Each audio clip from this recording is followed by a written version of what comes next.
It often depends on what they want them to do, what the investment is. So we always work back from a couple of questions, and this is the part you're going to want to like pause and write down or like revisit later, because you're going to want to be able to answer these 3 questions whenever you sit down to do your content strategy. And that's, who are we talking to? What do we need them to do next to solve their problem? And what do they need to know to be able to make the decision to do what comes next? If you can't answer those 3 questions about every single episode you're doing, there's really no purpose in releasing the episode. It takes too much time and too much money to have a show and release an episode if you can't answer those questions, because the episode won't be of service to you as a business owner or to the audience member listening to it. Because I think we've all, and I think we're really at this time where this is evolving, but we've all sort of been drowning in inspiration for the last 5 years. Yes. And it's time to sort of take a deep breath, and that deep breath is action. It's doing something, right? It is moving forward. And so I look at every single episode. Who is this episode for? Spoiler alert, it's your ideal clients. What do we want them to do next? Book the call, buy the course, enroll in the program, whatever your language is. Maybe it's just get on the email list, whatever it is. And then, cool, so what's the way I get them there? What's the question they have first? And so for us, it's a lot about empowering our listeners of our show that they know enough to know what their next solution is. And so it's empowering them with just enough knowledge, because sometimes we go so far into value thinking that's what's going to convince them that we just dump everything all jargony at them that we know, trying to like prove that we're the expert. That's not often helpful for anybody involved. And so we're really focusing on what will get them to say yes to this next step. What do they need to know to make the decision? And only giving them that much information, and then giving them that next step and making it stupid easy for them to take it. So one of the ways we do that is the call to action doesn't sit at the end of the podcast.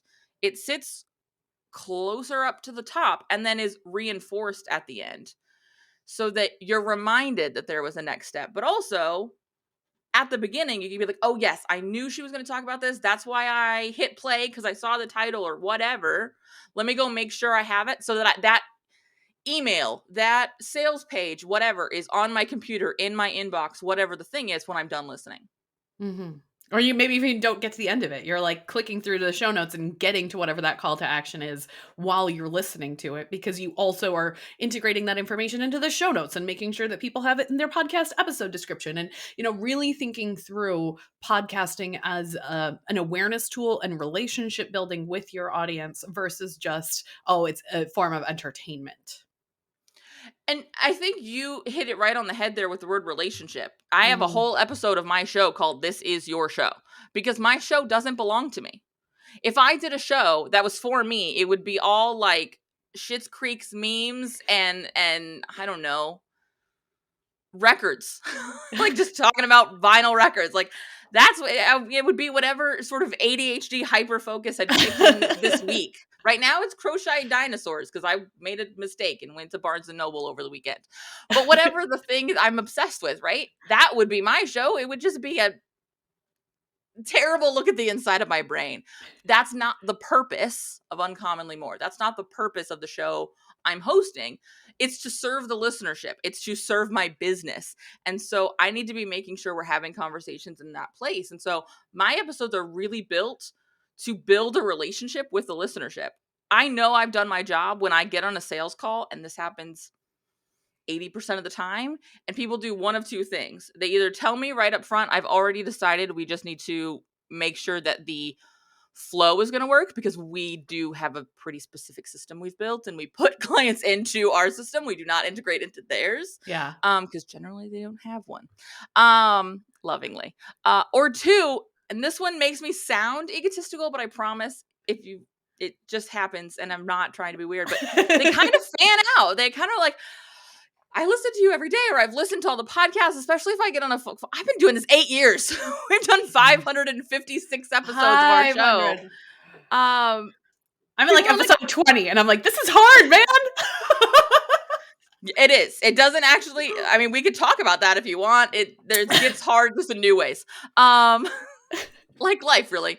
But there's one of those two moments, and that's how I know I've done my job, because they've already been educated on everything they need to know. They just need their gut check, which Yeah. I'm here for.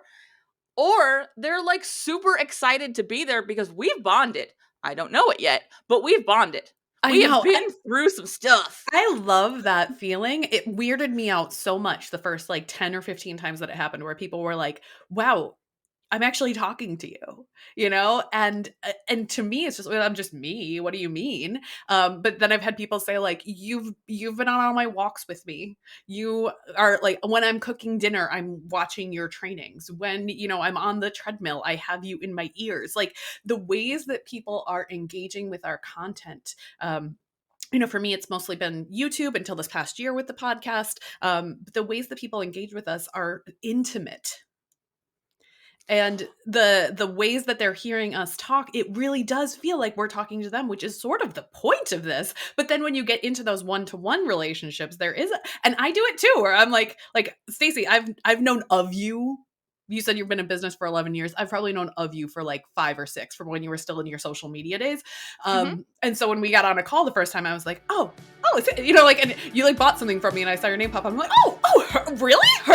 Like, it gets exciting when you have that moment, especially when it's a mutually like admirable situation.